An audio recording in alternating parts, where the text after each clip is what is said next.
Hi hello నమస్తే. ఈరోజు మనం చక్కెర పొంగలి పాయసం చూద్దాము. దానికోసం ఏం కావాలంటే ముందుగా ఒక కళాయి పెట్టుకొని దాంట్లోకి ఒక 2 చెంచాల వరకు కూడా నెయ్యిని వేసుకొని దాంట్లో మనము పెసరపప్పు ఒక అరకప్పు పెసరపప్పుని వేసి కాస్త దోరగా వేయించుకోవాలి. కాస్త దోరగా వేగిన తర్వాత దీంట్లోకి ఒక కప్పు బియ్యాన్ని వేయాలి. వేసి ఆ బియ్యాన్ని కూడా బాగా దోరగా వేగేలా వేయించుకోవాలి. బియ్యము పెసరపప్పు కలిసి చక్కగా నేతిలో బాగా వేగిపోయాయి చూడండి. ఇలా వేగిన తర్వాత వాటిని తీసి పక్కన పెట్టుకోవాలి, చల్లారుతాయి. ఇప్పుడు స్టవ్ మీద ఒక గిన్నె పెడదాము. దాంట్లో ఒక గ్లాస్ పాలను ఇంకొక గ్లాస్ నీళ్ళను పోసి మరగనిద్దాము. ఒకసారి కలిపి మీడియంలో పెట్టి పొంగకుండా పాలు మరిగేలా చూసుకుందాము. బాగా మరగవసరం లేదండి, ఒక పొంగడానికి వస్తే చాలు.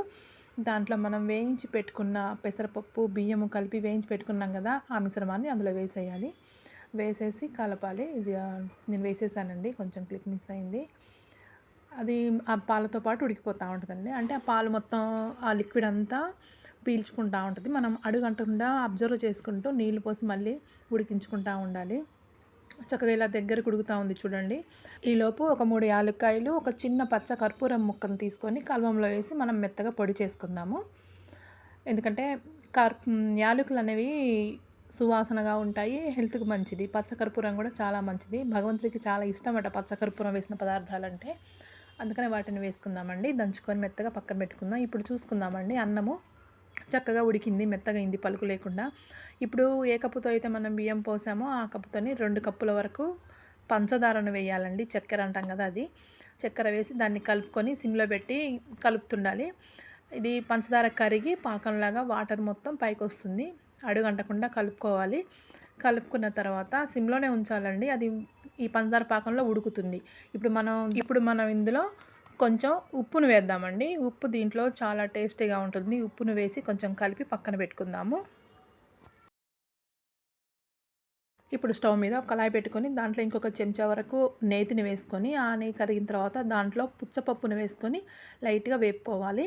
సిమ్లోనే ఉంచి వేయించుదామండి. సిమ్లో ఉంచి వేయించిన తర్వాత అది కొంచెం వేగినాయి, చిట్పటమంటుంటాయి. అప్పుడు ఒక చెంచాడు కొబ్బరి పొడిని వేసి దాన్ని కూడా బాగా వేగేలాగా వేయించుకోవాలి. ఇది కూడా వేగిన తర్వాత ఒక చెంచా గసగసాలు అంటాం కదా, ఆ గసగసాలను వేసి ఈ నేతిలో మాడకుండా చక్కగా వేగేలాగా ఈ 3 పదార్థాలని వేయించుకోవాలండి. ఈ గసగసాలు నేతిలో వేగి తినేటప్పుడు చాలా టేస్టీగా ఉంటుంది. ఈ పాయసానికి గసగసాలేనండి టేస్టు.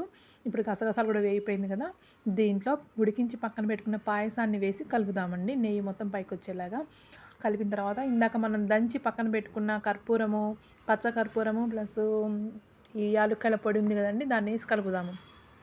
ఇప్పుడు బౌల్లోకి సర్వ్ చేసుకొని దేవుడికి నైవేద్యంగా పెట్టుకోవడమే, తర్వాత మనం తినడమే. మీరు కూడా ట్రై చేయండి. ఒకసారి ట్రై చేసి రుచి చూడండి, ఎలా ఉందో నాకు చెప్పండి, కామెంట్ చేయండి. Please do like, subscribe.